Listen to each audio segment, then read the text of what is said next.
My name is Caleb and I'm a senior theater major here at Grand Valley State University. I've done 3 shows since being here at Grand Valley.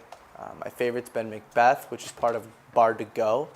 And Bar to Go was a touring Shakespeare company that toured around to high schools and middle schools in Michigan and educated them on William Shakespeare. One of the first requests was to grow out my hair and my beard and basically not cut it at all until the performances happened, which ended up being a little over a year as far as the beginning process from auditions to the end when we had closing night.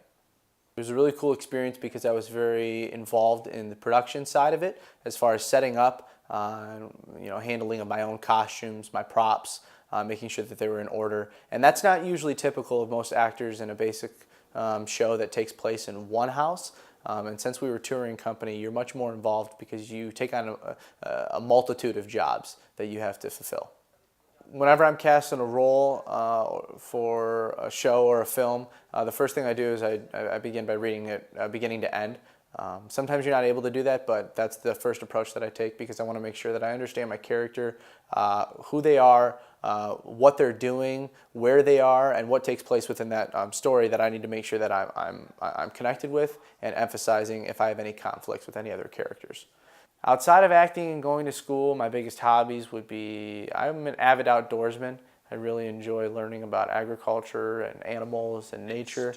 I also believe that ecological sustainability is really important, and I think that we all have the capability and we should have the will to live a sustainable life. I don't see myself combining my 2 passions of being outdoorsman and agriculturally and environmentally sound and acting, but I do think that on certain platforms within those perspective fields, I can build myself up as well as the awareness of others who want to be involved in those perspective fields.